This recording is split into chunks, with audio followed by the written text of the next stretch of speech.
एक अच्छा। सबसे महत्वपूर्ण कार्य अभी जो आपके समक्ष प्रस्तुत है कि करीब 2300 करोड़ की धनराशि ग्राम निधियों में एमडीएम के कन्वर्जन कॉस्ट के रूप में हस्तांतरित किया गया है और खाद्यान्न का आवंटन किया गया है। आप जानते हैं कि 3 किस्तों में धनराशि गत वर्ष में भेजी गई है। मार्च अंत तक सारी धनराशि आहरित करके हस्तांतरित की गई है राज्य से और जनपद लेवल से। अभी आपकी बहुत महत्वपूर्ण भूमिका है और इस धनराशि को लाभार्थियों के खातों में, अभिभावकों के खाते में हस्तांतरण करने की एक बड़ा काम अभी हमारे प्रधानाध्यापक शिक्षकों के माध्यम से आपको सुनिश्चित कराना है। पहले किस्त के रूप में 49 दिन के लिए, दूसरे किस्त के रूप में 76 दिन के लिए और तीसरे किस्त के रूप में 138 और 123 दिनों के लिए धनराशि भेजी गई थी। इसके बारे में हमने अनेकों निर्देश आपको प्रेषित किए गए हैं। मैं अपेक्षा करूंगा और ये आशा करूंगा कि आपने इन निर्देशों को गहनता से पढ़ लिया है। हमने ये निर्देश दे दिया है, शिक्षकों को पत्र भेजना है, पत्र का आलेख क्या होगा ये भी हमने आपको दे दिया है, ताकि कोई शिक्षक या प्रधानाध्यापक ये नहीं कह सकें कि हमें पता ही नहीं था क्या करना था। और छोटे छोटे समूह में संकुलवार इनकी बैठक बुलाइए, ऑफलाइन या ऑनलाइन। 10 से 15 लोगों को अभी एक संकुल में आप बुलाएंगे, कोविड प्रोटोकॉल का पालन करते हुए उनकी समीक्षा करेंगे। अगले 2 महीने तक निरंतर इसकी समीक्षा हर 15 दिन में होती रहनी पड़ेगी, क्योंकि ये बड़ा काम है। इसमें अनेकों स्टेक होल्डर्स हैं, बैंक के प्रबंधक हैं, टीचर्स हैं, अभिभावक हैं, बच्चे हैं और आपके समन्वय की भी जरूरत है। शिक्षकों को आप सूचित करेंगे क्या क्या उनको करना है, कितनी धनराशि हस्तांतरित की गई है ये बताना है और उनको उपभोग प्रमाण पत्र का फॉर्मेट भी समझना है। ये ऑनलाइन डेटा कैप्चर फॉर्मेट के माध्यम से प्रेरणा पोर्टल पर उपलब्ध है। गहनता से इसको समझ लीजिएगा। किसी भी गांव में जब हम सोशल ऑडिट कर रहे हैं, हम लोग अधिकारियों को वहां भेज रहे हैं, जिले स्तरीय की टीम जा रही है, मंडल लेवल की टीम जा रही है। अगर किसी भी गांव में पता चला कि प्रेरणा पोर्टल पर जो दिख रहा है कि आपने 50 लोगों स्कूल में 100 बच्चों के खातों में, अभिभावक खातों में हस्तांतरित किया और वाकई में वहां बयान लेते वक्त पता चला कि नहीं मिला है, तो वो स्कैम के रूप में घोषित होगा और आपके खिलाफ उत्तरदायित्व निर्धारित होगा, संलिप्तता, संदिग्धता और पर्यवेक्षणीय शिथिलता के कारण। क्योंकि ये बहुत बड़ी धनराशि माननीय उच्च न्यायालय के निर्देश में केंद्र और राज्य सरकार द्वारा हस्तांतरित की गई है।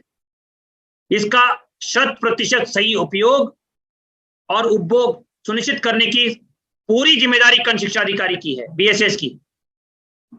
इसकी जिम्मेदारी समझिए, कितनी गहनता से इसकी समीक्षा होनी चाहिए आप समझ लीजिएगा। और अभी सर्वप्रथम प्राथमिकता वाला काम यही है। इस कठिन घड़ी में हमें सबका हौसला अफजाई करना है, एक दूसरे को का मनोबल ऊंचा रखना है, शिक्षकों का मनोबल ऊंचा रखना है। शिक्षकों को प्रेरणा पोर्टल पर जितने बच्चे नामांकित हैं उस डेटा को अद्यतन करना, त्रुटि रहित करना, सुनिश्चित करना है। अगर उसमें कोई डुप्लीकेट है तो अंकित करा लें। कोई अगर शिफ्टेड परिवार है, कोई बच्चा वहां पे अप्रमाणित है तो उसको अंकित करा लें और उसको हम अलग से मॉड्यूल पे रख लेंगे ताकि आगे उसको प्रमाणीकरण करके डिलीट करा सकें। लेकिन उसके आड़ में वो डिनोमिनेटर में बचे रहना और हमारा डेटा ये बताना कि हमने अभी तक 100% हस्तांतरण नहीं किया है। कोई भी इसमें आरटीआई में मांग सकता है, कोई भी माननीय न्यायालय में एफिडेविट में हमें दाखिल करना पड़ेगा। तो ये डेटा त्रुटि रहित होना आपके लिए बहुत जरूरी है, वरना आपका उत्तरदायित्व इसमें निर्धारित होगा, जिसके लिए आप स्वयं जिम्मेदार होंगे। हर महीने इसकी राज्य स्तर पर समीक्षा की जा रही है और कौन से खंड शिक्षा अधिकारी द्वारा इसमें आवश्यक कटिबद्ध निष्ठापूर्वक प्रयास नहीं किया जा रहा, ये स्पष्ट रूप से वहां दिख जाएगा। शिक्षकों को बैठक करने के पश्चात, शिक्षकों को लिखित में सूचित करने के पश्चात, उपभोग प्रमाण पत्रों को समझाने के पश्चात शिक्षक अपने स्कूल में सभी का अपना क्षेत्र बंटवारा कार्य विभाजन करेंगे। सहायक अध्यापकों को, शिक्षा मित्र अनुदेशकों को भी काम देंगे और अभिभावकों को बुला बुलाकर उनसे विवरण बढ़वाकर खाता नंबर लेते हुए उनके खाते में बैंक को बेनिफिशियरी अकाउंट छोटा सा एक्सेल फाइल बनाते हुए, पत्र लिखते हुए उनको उनके साथ समन्वय स्थापित करते हुए हस्तांतरण पूरा करना है। बैंक में पड़ा रहना, अगर बैंकों से सहयोग नहीं मिल रहा है तो अपने बीएसए के माध्यम से डीएम के संज्ञान में लाते हुए उनकी नोडल अधिकारियों की बैठक बुलाएं, सभी बैंकों की, एलडीएम से समन्वय स्थापित करें और बैंक मैनेजर का उत्तरदायित्व निर्धारित करें। 1-2 पे कार्रवाई हो जाएगी तो अपने आप सभी लोग सही कर देंगे उसको। उसके पश्चात शिक्षकों का ऑनलाइन प्रेरणा पोर्टल पर डेटा अद्यावधिक और त्रुटि रहित करना आवश्यक है। मैपिंग हो जाए कि हर एक अभिभावक का, हर एक बच्चे के साथ कौन से अभिभावक मैप्ड है, उसका खाता नंबर क्या था, उसमें हस्तांतरित हुआ है कि नहीं हुआ है। और उसी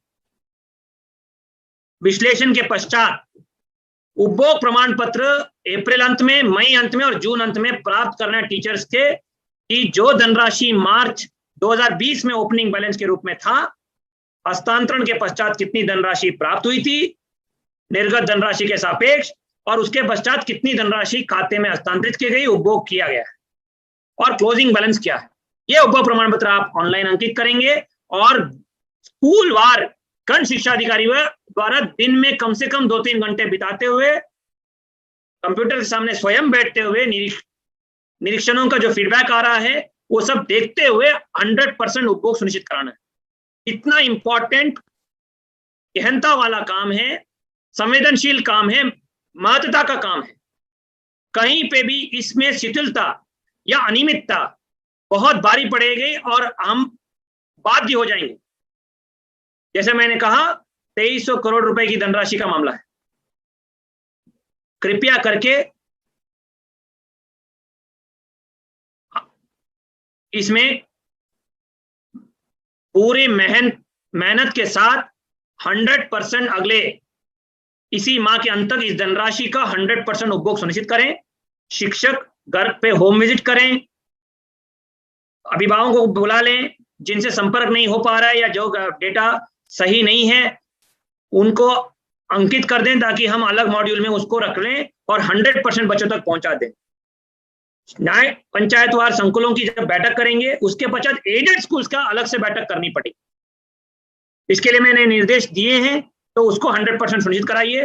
प्राधिकार पत्र आचार संहिता के बाद आप प्रिंट करा के उसमें बंटवाइएगा और खाद्यान्न जैसे गत वर्ष में आपने किया था वैसे ही आवंटन एवं वितरण सुनिश्चित करा लीजिए। खाद्यान्न वितरण में भी वो ये मामला इतना संवेदनशील है कि चुनावी वर्ष है, कोई भी इसमें आरोप प्रत्यारोप सिलसिला शुरू हो सकता है। प्रधानी इलेक्शन में के बाद भी बहुत सारी शिकायतें इसमें शुरू हो सकती हैं।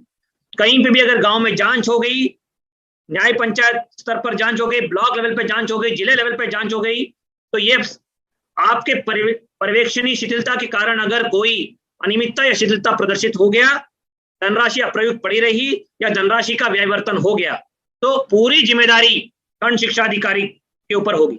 उसके बाद कोई नहीं बचा पाएगा। तो अभी जितना मेहनत करेंगे उतना अच्छा है। जो आदमी शांति के दौर में मेहनत करेगा उसको युद्ध के समय कम मेहनत करना पड़ेगा।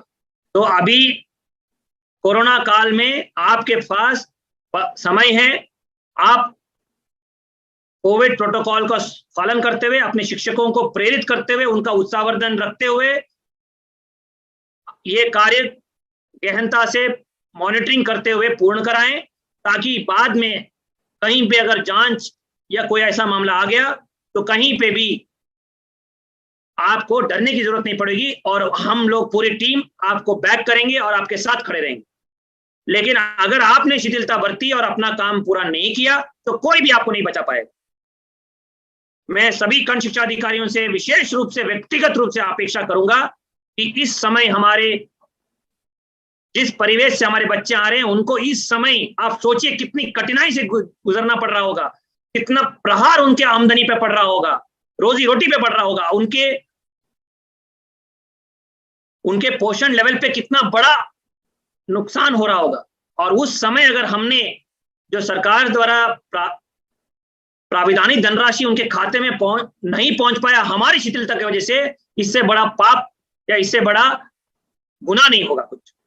तो अनुरोध है कि जैसे आप लोगों ने कुछ महत्वपूर्ण अभियानों में सफलता की कहानियां प्रदर्शित की हैं, कुछ बीओ जिन पे हमें नाज है, बढ़ चढ़कर काम करके उन्होंने विभाग को कीर्तिमान हासिल करवाया है।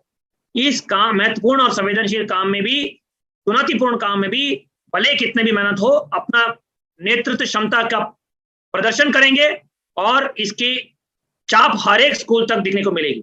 100% हम उपभोग सुनिश्चित करा पाएंगे। और अगर इतना कर पाएंगे तो इस साल भी भारत सरकार को हम ऑनलाइन प्रदर्शित करते हुए इतने ही धनराशि या इससे अधिक धनराशि प्राप्त कर सकते हैं और हमारे बच्चों को पोषण लेवल और हमारे गरीब परिवेश से आ रहे बच्चों के परिवारों की आमदनी में हम कर पाएंगे। 2000 रुपए के आसपास हम लोग एक खाते में बेच पा रहे हैं, खाद्यान्न वितरण कर पा रहे हैं। ये एक बहुत बड़ी उपलब्धि है। आपके माध्यम से इस महामारी के दौरान, इतनी कठिन परिस्थिति के दौरान हम एक करोड़ों बच्चों को, परिवारों को लाभ दे पा रहे हैं। ये हमारे लिए सौभाग्य का विषय होना चाहिए।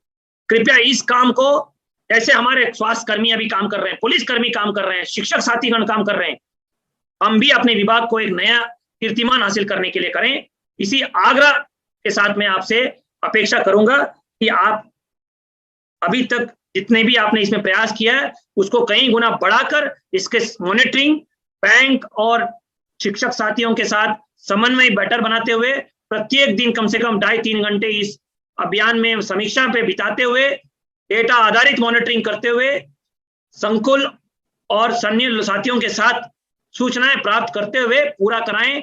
हर एक स्कूल का ब्यौरा आपके हाथ में होना चाहिए, आपके डायरी में होना चाहिए कि यहाँ पे ये काम हो रहा है, ये काम नहीं हो रहा है। जहां नहीं हो रहा है गाड़ी लेके पहुंच जाइए वहां पे और व्यवस्था बना लीजिए। 2-3 टीचर्स अगर उत्तरदायित्व निर्धारित भी कर लें तो वो आपके बाकी लोग जो अनुपालन नहीं करा रहे हैं, और जो काम इसमें सिंसियरली कर रहे हैं उनको बढ़ावा दीजिए। अगर कोई प्रधानाध्यापक बता रहे हैं कि सहायक अध्यापक सहयोग नहीं कर रहे हैं तो सहायक अध्यापक का उत्तरदायित्व निर्धारित होना है। और कई प्रधानाध्यापक इसमें कार्य नहीं कर रहे हैं तो उनका 100% अनुपालन कराना है। एफसी साहब, और कोई बिंदु? सर बिंदु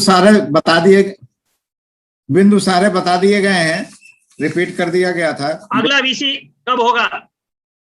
15 दिन बाद दोबारा वीसी होगी एफसी साहब, और उसमें मुझे चार्ट प्रस्तुत होगा।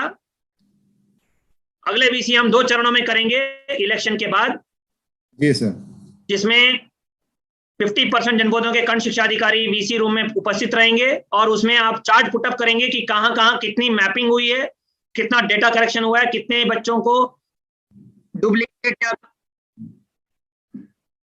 अप्रामाणिक मानते हुए शिक्षा अधिकारी द्वारा उसको सही कर दिया गया है, कितने जनपदों में उपभोग प्रमाण पत्र फीडिंग हो गई है। मेन आंकड़ा वही रहेगा कि उपभोग प्रमाण पत्र की फीडिंग कितनी हुई है 31 अप्रैल तक, और किसी ब्लॉक में उपभोग प्रमाण पत्र की फीडिंग नगण्य रही है या 100% नहीं हुई है तो इसका मतलब वो बीओ ने उस पर काम नहीं किया और उसके बाद उसके खिलाफ उत्तरदायित्व निर्धारित कर दिया।